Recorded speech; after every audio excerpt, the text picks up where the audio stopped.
Assalamualaikum warahmatullahi wabarakatuh. Salam damai sejahtera buat kita semua.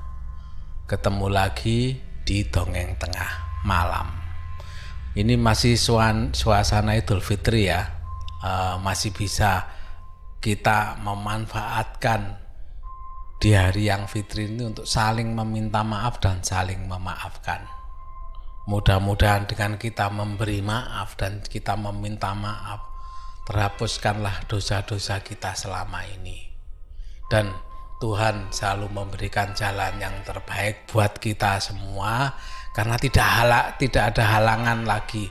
Karena dosa itu bisa jadi merupakan halangan dari usaha kita. Mudah-mudahan semua kita dilancarkan jalannya, usahanya, semuanya, dan selalu diberikan kesehatan. Amin. Mengingatkan lagi ya, untuk yang belum subscribe jangan lupa ya subscribe. Untuk cerita dari channel Dongeng Tengah Malam nanti jangan lupa komentarnya, like-nya juga. Dan yang di Spotify jangan lupa follow ya, untuk update cerita dari Dongeng Tengah Malam. Untuk cerita kali ini saya akan membawakan kiriman dari Mbak Nurul ya. Dan Mbak Nurul ini kemarin juga sudah pernah dibawakan di sini, karena Mbak Nurul punya blog sendiri untuk menuliskan pengalamannya Mbak Nurul ini di blognya, blog pribadinya ya. Bisa nanti dibuka sama pendengar Dongeng Tengah Malam semua. Blognya itu blog pribadinya Mbak Nurul ya, catatan harian Nuha nyambung ya .blogspot.com. Itu nanti ada cerita-cerita yang dibawakan di Dongeng Tengah Malam ini, ditulis Mbak Nurul di blognya itu. Langsung saja kita ke ceritanya. Kali ini Mbak Nurul ingin berbagi kisah dari salah satu keluarganya ya, yang terjadi sekitar tahun 2010. Saat itu Mbak Nurul masih seorang mahasiswa. Jadi kejadian ini diceritakan agar menjadi pengingat untuk kita semua bahwa hal gaib itu senantiasa ada, dan kita harus saling menghormati keberadaannya masing-masing. Mbak Nurul ini punya sepupu itu anaknya dari om dan tantenya ya. Jadi kayak adiknya itu loh, adik tapi gak adik langsung, dari istilah adik sepupu. Sebut saja nama adik sepupunya ini namanya Radit ya. Umurnya kira-kira ya sekitar 8 tahun. Radit ini adalah termasuk anak yang cerdas, cakap, dan selalu cerita. Maksudnya ceria, maaf ya. Jadi itu hal yang bisa digambarkan dari keseharian seorang Radit ya, seorang anak kelas 3 SD. Pada suatu sore, Radit ini seperti anak kecil pada umumnya ya, kalau sore kan mesti bermain dengan teman-temannya ya. Begitu juga dengan Radit ini. Jadi Radit ini pergi bersepeda. Tapi waktu pamit kepada ibunya sudah mengingatkan, "Dit, ojo balik ke soren, mengko sore ngaji nang musola." Maksudnya, "Dit, jangan kembali terlalu malam, karena nanti sore kan mengaji di musola." Dan Adit pun menjawab, "Iya mak." Itu panggilan mamanya. Selanjutnya Radit pergi bermain sampai lebih kurang waktu menunjukkan pukul 17 atau jam 5 sore ya. Kalau orang bilang itu di desa jam 5 sore termasuk sudah waktunya surup. Tapi ditunggu-tunggu Raditnya itu masih belum pulang. Otomatis ibunya ya, karena kan tadi sudah dipesenin ya waktu berangkat bermain ya. Nggak tahu, dikira ibunya ini mungkin lagi asik bermain sama teman-temannya atau gimana, sampai lupa waktu. Itu menurut versi ibunya. Karena apa? Kan sudah kebiasaan bahwa jam 7 atau jam 5 sore itu adalah saatnya Radit ngaji di musolanya Wak Haji. Tapi kok Radit malah belum pulang sampai sore-sore begini gitu loh. Ibunya Radit mencari ke tempat Radit biasa bermain. dan menanyakan keberadaan Radit ke teman-temannya. Tapi herannya ibunya Radit itu kok temannya sudah pulang. Karena itu kan biasanya teman bermainnya Radit ya sama-sama teman-temannya sekitar itu aja, nggak sampai jauh-jauh lah. Sebut saja namanya temennya ini Sani ya, teman Radit bermain ya. Ditanyain sama ibunya Radit, dan Sani menjawab bahwa Radit tadi bermain di pos ronda katanya, dan bermain sama Sani juga. Karena sudah menjelang sore ya, waktunya jamnya untuk ngaji, akhirnya Sani mengajak Radit untuk pulang di pos ronda itu. Tapi entah kenapa katanya Radit ini hanya melamun dan tidak menjawab ajakan Sani.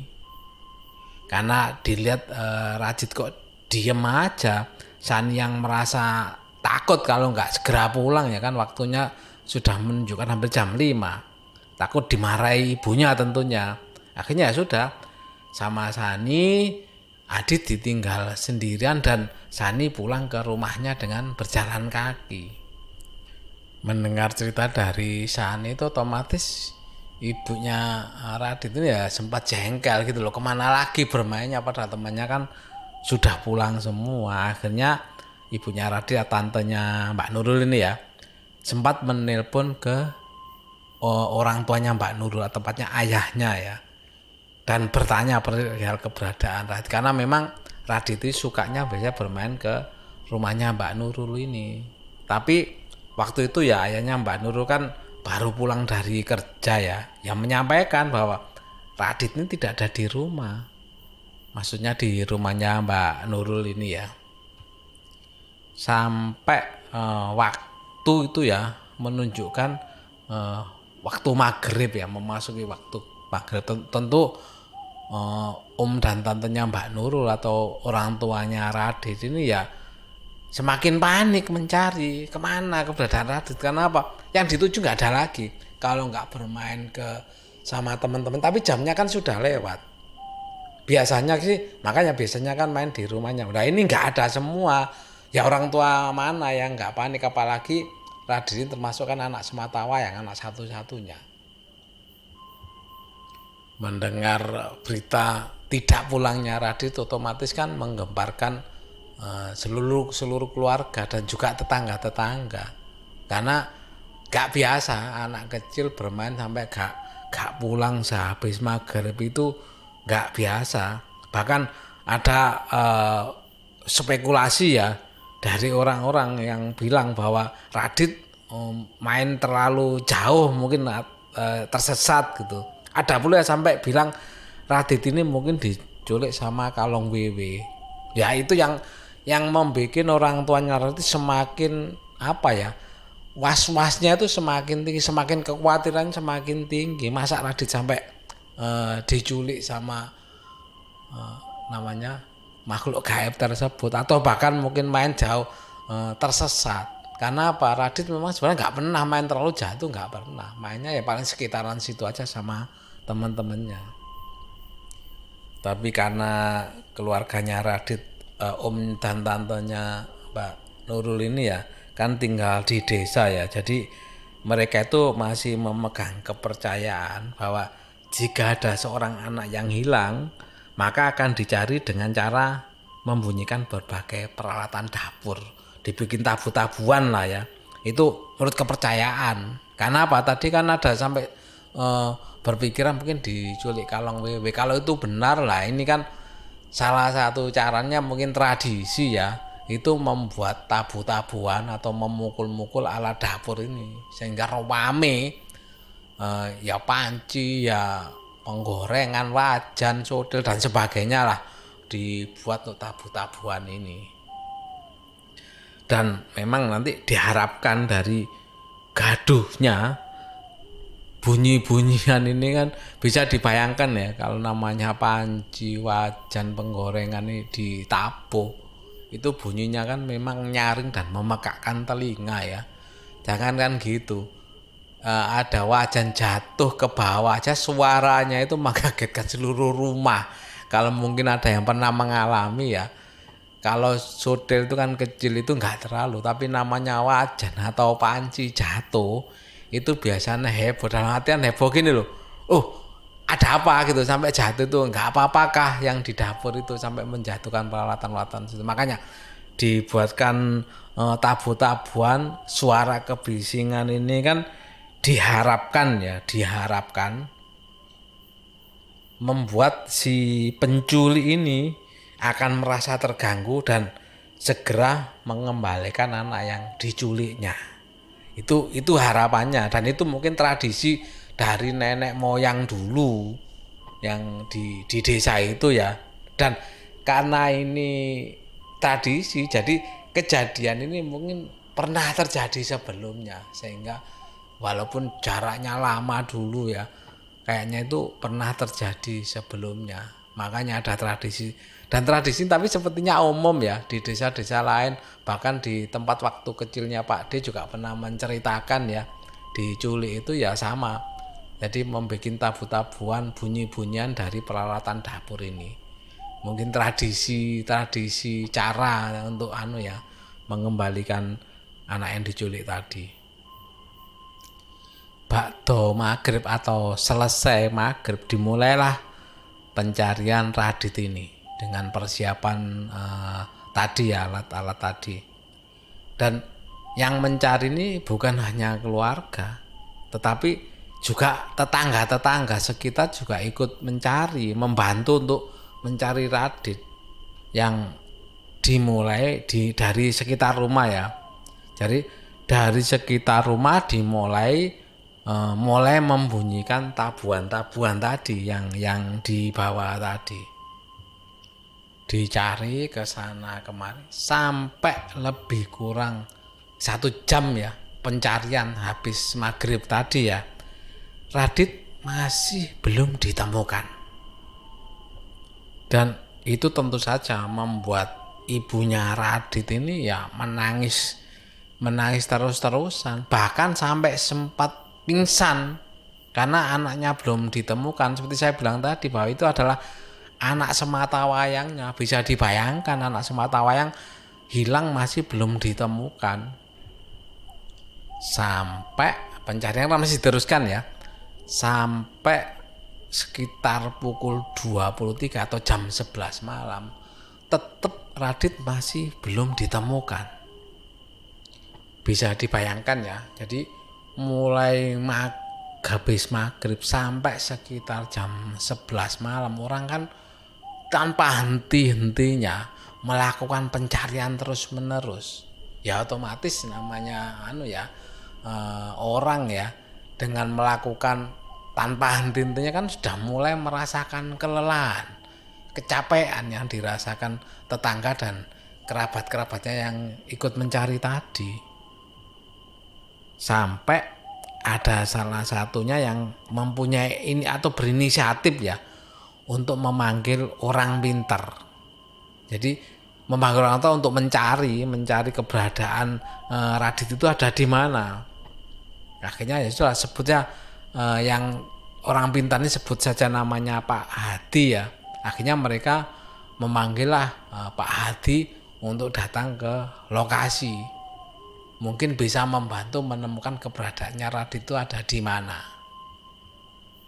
Sampai akhirnya Pak Hadi itu datang, sampai di halaman rumahnya ibunya Adit ini, Pak Hadi itu langsung berucap, cari Radit di sekitar kolam ikan, besok pagi pasti ketemu. Dengan yakinnya Pak Hadi itu menyampaikan seperti, tidak tahu atas dasarnya apa, tapi orang-orang karena dianggap Pak Hadi kan orang pintar, ya sudah percaya saja.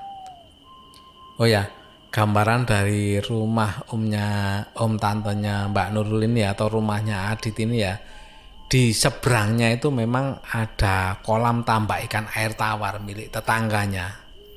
Kolam ini cukup luas, bahkan ada semacam gubuk kecil untuk menunggu kolam jika masa panen tiba ya. Karena saat itu masih banyak maling yang mencoba mencuri ikan. Akhirnya setelah mendapat petunjuk dari Pak Hadi tadi ya, orang-orang mulai lagi pencarian. Jadi pencarian sudah mulai difokuskan ke daerah kolam di depan rumahnya Adit ini. Mereka akhirnya semalam penuh mencari Radit di sekitar kolam ikan itu. Karena pencarian dimulai dari habis maghrib ya, sampai jam berapa ya, menjelang pagi lah, sampai tengah malam menjelang pagi ya. Mungkin orang-orang sudah mulai hilang kesabaran. Karena apa? Kecapean kan nggak bisa menahan emosi biasanya, nggak sabaran istilahnya orang Jawa ya. Karena kelelahan dan kehabisan tenaga semalaman mencari, mereka pun satu persatu mulai menyerah karena kondisi fisik mungkin mereka ya yang tidak siap begadang. Satu persatu mereka mulai meninggalkan lokasi. Itu terutama yang tetangga-tetangga ya. Tapi kan kerabat terdekatnya kan ya tetap masih nggak mungkin lah. Walaupun ada rasa putus asa itu pastilah. Sampai sekitaran jam 3 pagi ya, itu kan rasa putus asa itu kan sudah ada. Dicari sampai pagi nggak ketemu. Lah pas jam 3 pagi ini tiba-tiba terdengar suara teriakan Radit. Jadi suara Radit itu berada di sekitaran kolam ikan tersebut dan memanggil, "Mama, mama." Mendengar itu otomatis kan semua mendengar ini. Dan orang-orang mulai mencari keberadaan Radit lagi. Tetapi setelah mendengar, karena orang-orang kan akhirnya mendengar dengan serius ya sumber suara itu. Setelah mendengar suara Radit tadi yang manggil, "Mama." Tapi setelah suara Radit tadi berakhir, tidak ada suara Radit, itu disusul ada suara seorang perempuan yang suaranya itu menggema. Jadi suaranya itu seperti apa ya? Tertawa, tapi tertawa bukan kalau tertawa biasa kan, itu tertawa khas dunia lain lah. Jadi tertawa khas hantu wanita lah ya, yang akrab biasa dipanggil Mbak G ya. Dan ketika itu akhirnya mereka semua karena mendengar suara itu ya, mereka semua membacakan ayat suci Al-Quran untuk apa? Supaya menghilangkan suara itu. Tapi ternyata ayat-ayat yang dibacakan tidak mampu membungkam suara tertawa yang mengerikan itu. Malah suara Radit yang tadi memanggil-manggil itu ikut menghilang. Tidak ada lagi. Dicari karena kan titik terang ya. Walaupun ada suara yang mengerikan ya, atau menyeramkan, tapi ada suara, benar-benar suara Radit yang didengar dari orang-orang tadi. Akhirnya cari lagi lah Radit di daerah kolam ikan itu. Bahkan dicari sampai fajar, Radit belum ditemukan. Dan menjelang fajar tersebut, Pak Hadi yang memberikan bahwa Radit ada di sekitar kolam itu akhirnya datang ke rumah orang tuanya Radit. Karena pencarian semalaman penuh ya, mereka semua ya masih ngantuk dan ada rasa putus asa karena masih belum ditemukan. Tapi semuanya waktu itu juga pada heran. Kenapa Pak Hadi itu datangnya itu kan di subuh-subuh gitu ya. Setelah fajar kan subuhan ya.